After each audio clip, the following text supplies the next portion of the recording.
So we're doing lesson 1-3. This is a two-parter, A and B, but because it's on block, we're doing both of them today. And we're going to talk about exponential functions.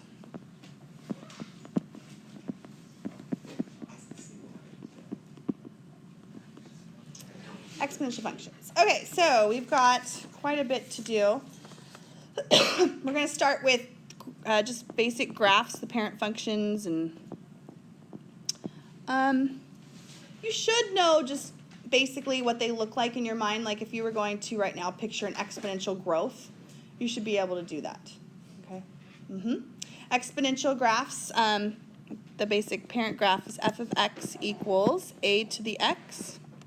And all of the shifting and reflecting and all that stuff works the same way.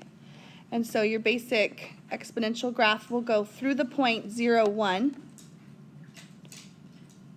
And it'll ride right along the x-axis, and then it'll rise exponentially. And maybe you've heard someone say that before. Is that in your everyday language? Sure, definitely. An exponential growth is not a linear growth, but it's when it goes pretty calmly for a while, and then it goes very quickly, rises quickly. Okay, so this is growth right here. As you read from left to right, your graph's going up. And the basic domain, what's the domain of this graph? All reals, yeah. There's no restrictions on x. I can plug any number in for x that I want to. But the range has a restriction. The range is going to be? Yes, and you can write that in interval notation or not, depending on what you like. So 0 to infinity. The y-intercept is 1, as you can see. And then this graph will have an asymptote. The asymptote is y equals 0. Sorry, y equals 0 is the asymptote. And there's no x-intercept. All right, you remember all this, right? Okay. Yeah. No, it's not including 0. It'll never touch 0. We want it not to include 0. So if you wanted to, you could write it as y is greater than 0. A parenthesis means not included, and a bracket means does include 0. Yeah. Okay. So here we go. Number 1. Let's do 1. And you get to use your calculator. It's fine. I wouldn't take your calculator away on this part. Y equals 2 times 3 to the x minus 4. Okay, there's a lot going on here. We've got a stretch, we've got a shift, and we're going to find domain, range, and we're going to find the zeros of the graph. Zeros of the graph. Okay, so you can get your calculator out, that's fine. We'll go ahead and graph this one. I wish there was a way to put my calculator on the video, but I can't. So I'm going to pause it, and we'll get back to it. So let's just sketch the graph from our calculator. I would want you to include the asymptote. So if you wanted to find the asymptote, you could do it a couple of ways. You can either look at the equation and realize it's going to be -4 because it's been shifted down 4. So our asymptote, which started at y equals 0, is now y equals -4. Or you can, put trace on your graph and trace it out to the left, and you'll see that 1, 2, 3, 4. It's never going to touch y equals -4. So make sure you put that in, the asymptote in. And it's also nice to get what the y-intercept is. So you can go to the graph and just hit trace and plug in x equals 0. And the y-intercept is -2. Is it 2 points up because of the stretch of 2? Because usually isn't it like right, yeah. Stretches it all the way out like that, yeah. And then you go like this. And now we need to find the zeros. There's only one 0. To find the 0, that would be, that one's tricky. Because you don't do logs yet. Yeah, to find the zeros, you need to let y equals 0 and solve. Because you're finding the x-intercept when you find the zeros. So let y equals 0, 2, 3 to the x minus 4. Okay. Oh, there's my dad. He brought my car back. I did? Yeah. Cool. Is it add 4, divide by 2. Wait. It was going to be nice, huh? Or no? Is it 0 button on the calculator? There is? Oh, yeah, you can find the 0 on there. That's probably better, huh? Yeah, you use your calculator really well. I like that. And then you get 3 to the x. See, I would totally do this algebraically. I would log both sides and do all that. But, yeah, you could, Could it be an ugly number? yeah, it's going to be ugly.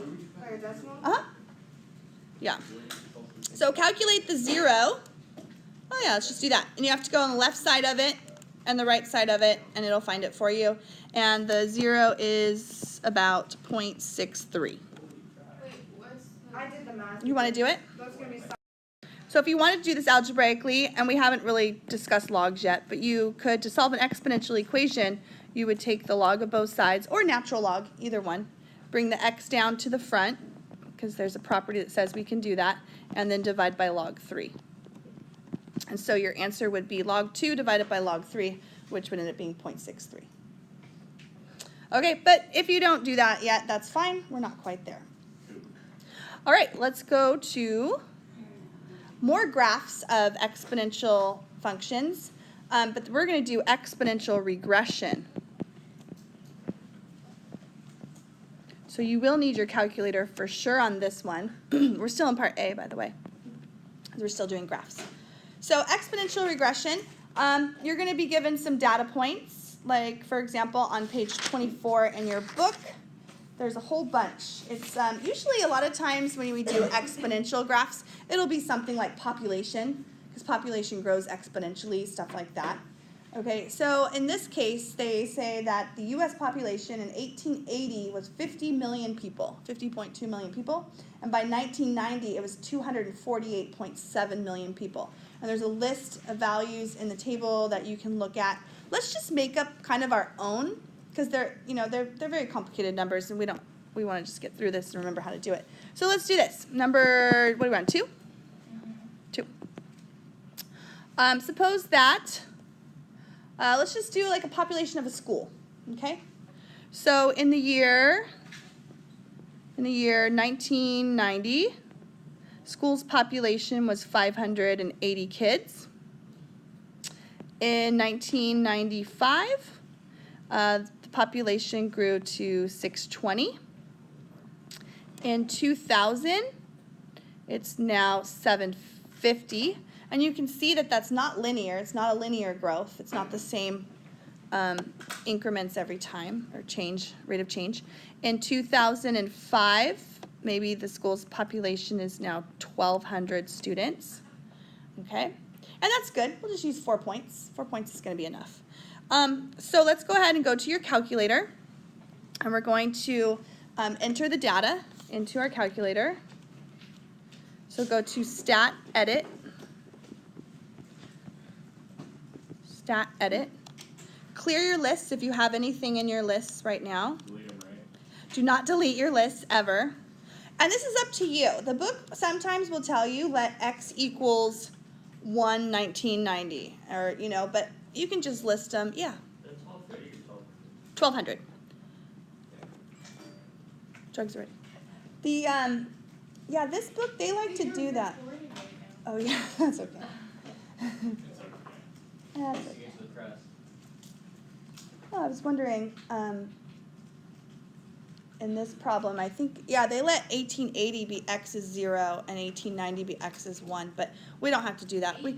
Yeah, no, it's for the U.S. population, but we made up our own. We'll just go, you like just 1990? I just put 0, 5, 10.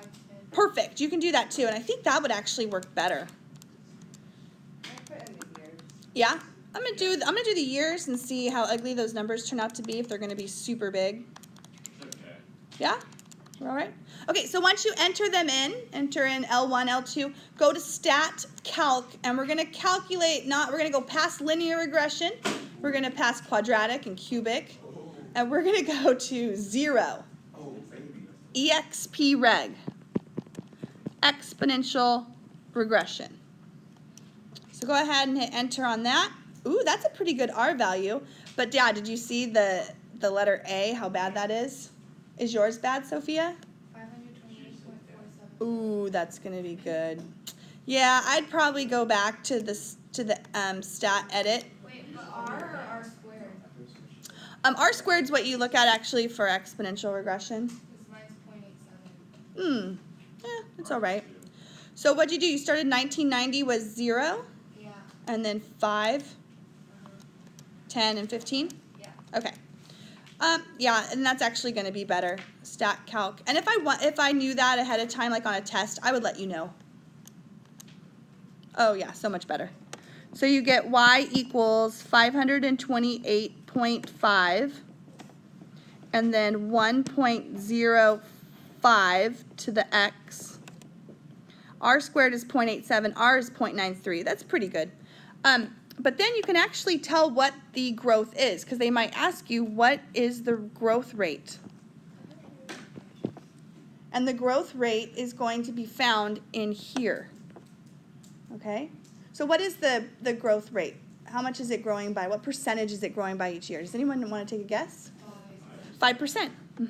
So 1.05 means 100% of the population is coming back, and then an extra 0.05, which is 5%. You move the decimal over twice. So 5% growth rate. If this is exponential regression, why is this growing? Oh, regression doesn't mean like digress. Yeah, regression is just because decay, exponential decay. Yeah.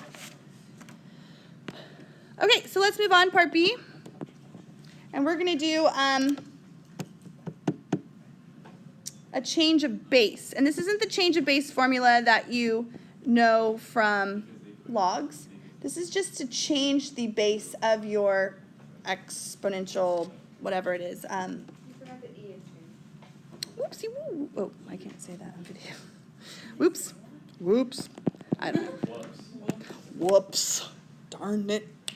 Okay, so let's say we have 25 to the 3x, okay? And they want you to change the 25 is the base, 3x is the power. They want this to have a base of 5 instead. Okay, so we're just going to change it from base 25 to base 5.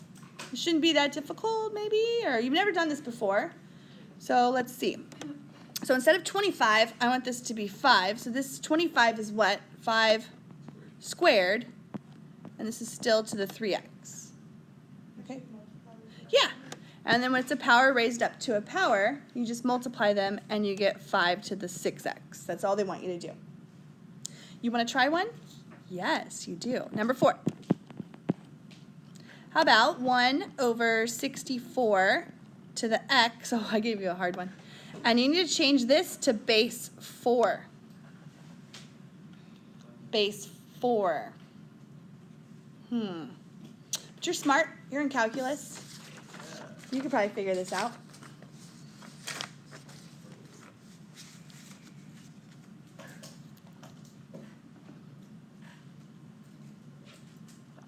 Or maybe, I don't know.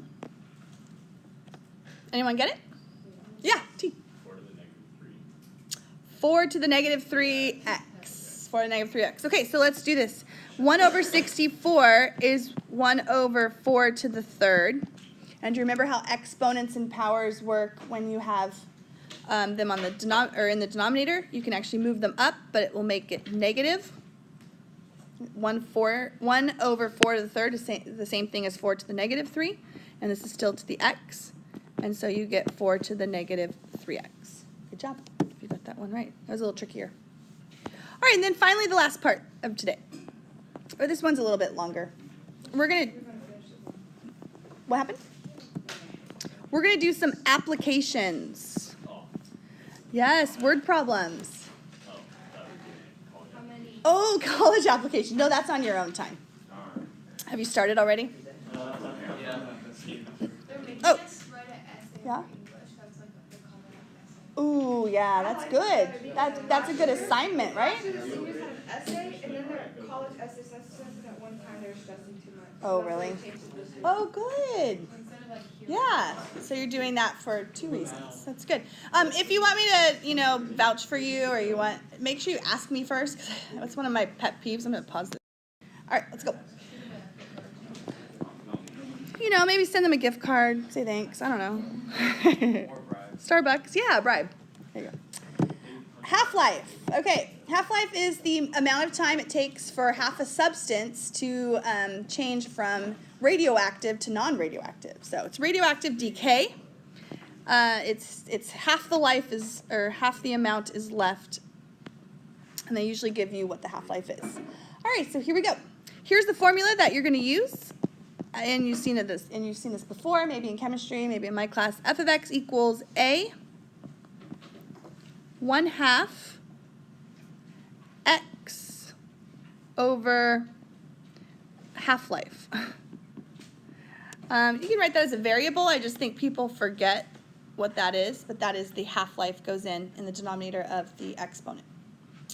ACE is going to be the initial amount that you have, and the substance is decaying by half every time for a certain amount of time. So let's start. Here we go. Number 5. Number 5. All right, it says suppose that the half-life of a substance is 20 days. So we're given that. Half-life is 20 days. And let's say that we start with 80 grams. Start with 80 grams of this substance. Not sure what it is. Okay, so here's the question. How much is left after 20 days? That's a very basic, easy question without a calculator, without a formula. How much is left after 20 days? 40 grams. 40 grams. Perfect. All right. And then they ask you harder questions, like how much is left after 40 days? 20. Yes, you take another half, okay? How much is left after 150 days, though? That's a little trickier, right? It's not one of the 20 increments that we were doing. Okay, so let's set up an equation for this, and then you can plug whatever number in you want. So we have f of x equals, 80 is our initial amount.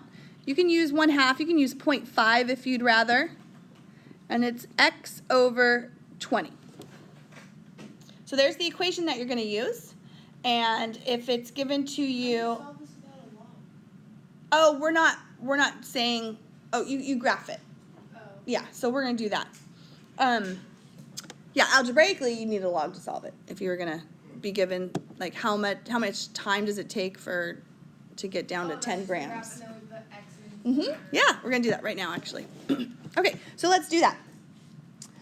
When will there be 10 grams remaining? When will 10 grams remain?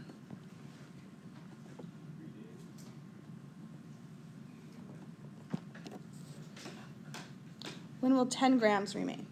And that one you can probably figure out pretty good, right?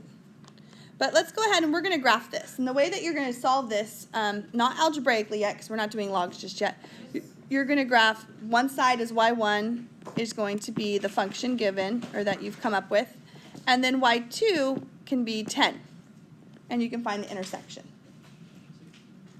Yeah, or you can just, so you graph them, you find the intersection, and sure enough, you get 60 days. Okay? All right, any questions on that one? We're good? Okay, then we're going to do two other kinds. So that was half-life. Now we're going to do population growth. And you need to know this growth model, or function, whatever you want to call it. The growth function is y equals a, and we already saw it when we did our regression, our exponential regression. It's a times 1 plus r to the x. Okay, yeah, what are all these things? So a is your initial amount still. And what is r? Anyone remember? Growth. Yeah. R is going to be your percent growth. Okay? And that 1 is there because 1 is 100%, right? And you're going to add that to your growing rate also. And that's x. X is the amount of time in years usually. All right, number 6. Here we go. Suppose that a population of a small town has 5,000 people. Yeah, it's pretty small. How many people live in your town? A lot, right? Small town, 5,000 people. And it's growing, though. It's growing. People are not leaving or dying off. All right, at a rate of 2.45%. When will the population be 10,000 people? Another question would be, when will the population double? When will the population be 10,000 people? Okay, another one where it's not an easy one. We're not just going to plug in numbers and find out. We actually have to solve it. And we're going to solve all of these by graphing right now. So let's go ahead and set up an equation. I have y equals, my initial amount of population is 5,000. My growth rate is, as a decimal, 1.0245 to the x. So you have to take the percentage, of course, and move the decimal place over twice, add it to 1. And we're going to graph, this is going to be y1, and y2 will be 10,000.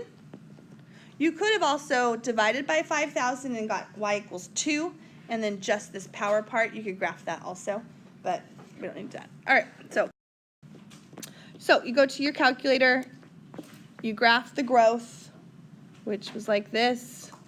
You graph the other one, y2, intersection, x equals, what did I say, 28.6 years. Don't forget units with word problems, always units. Alrighty, last one, last type. So we did half-life, we did population growth. Now let's do some compound interest. It's a lot for one day, huh?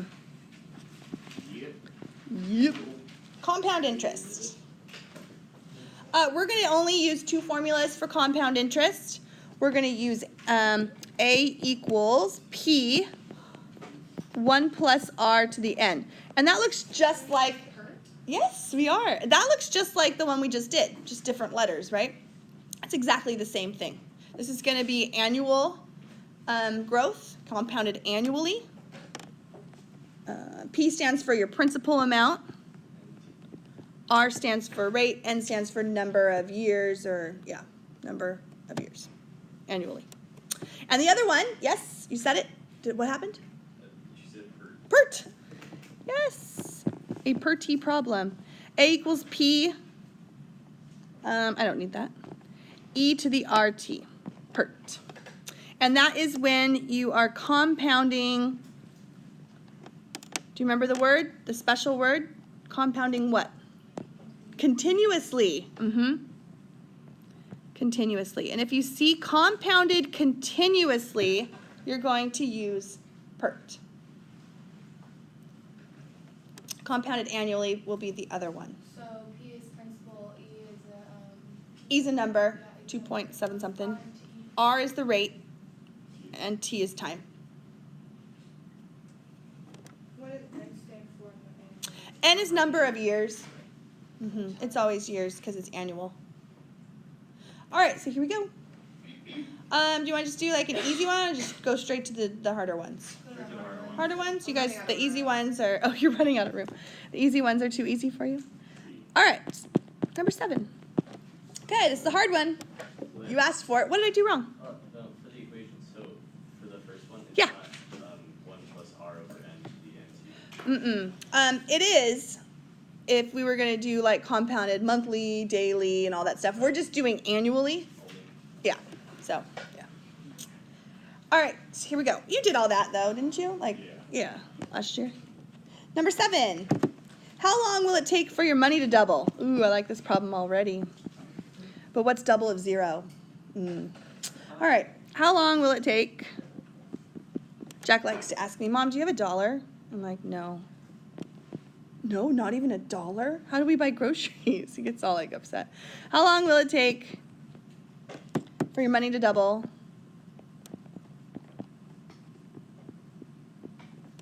If you invest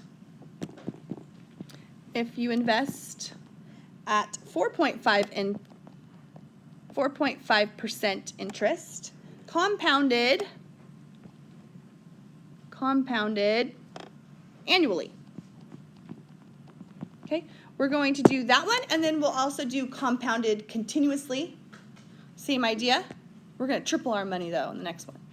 Okay, so how long will it take for your money to double? Now, they didn't give you an amount of money, right?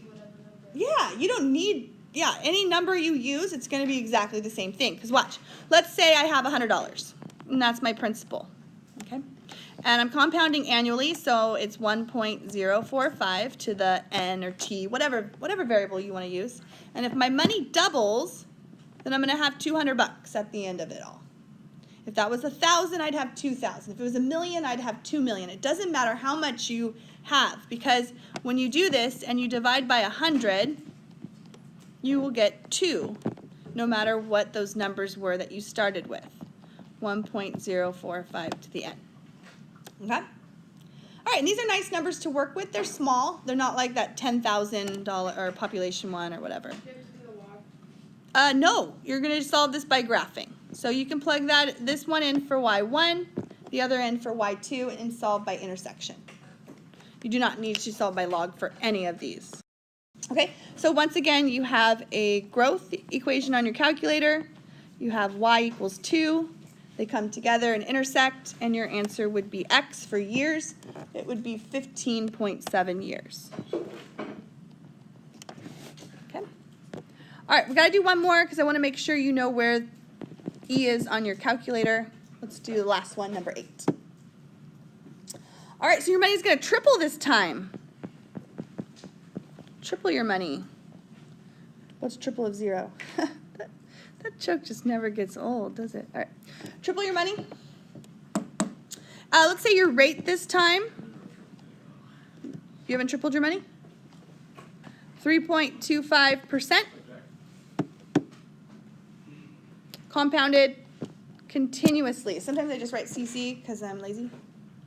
So you triple your money at a rate of 3.25% compounded continuously. How long will it take? Same exact question, different formula. And you can graph this once again. And then I'm going to check to see about your quiz if you're allowed to use your calculator or not on all of it. All right, so let's go ahead and set up an equation.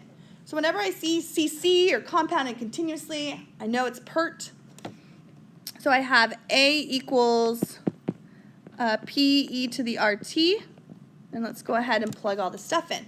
Well, I don't know what A or P is, and it really doesn't matter. Because when I take my amount and divide it by the principal, that's going to equal 3, because I'm tripling my money. If I put in 100 and 300, divide, you get 3. Okay? And this is e to the 0.0325. Don't add a 1 to that. Okay, it's not 1 plus r up there. It's just r times t. Yeah? I did a divided by p. So the amount that you're going to get at the end divided by your principal will equal 3 because you're tripling. So I'm going to, since I'm super rich, I'm going to invest $1 million of my own money. And I'm going to have 3 million at the end, and when I divide, I get 3. You're going to invest 10 and get 30. And it's going to take us the same amount of time. Isn't that so weird? It's because rich people, they just keep getting richer. Okay, so we're going to graph this as y1 and this as y2. Let's do it. All right, so did you get it already? Calculate intersection, and t is going to be 33.8 years. So whether you're investing $1 million or 10, it's still going to take you 33.8 years to get triple that. Alrighty.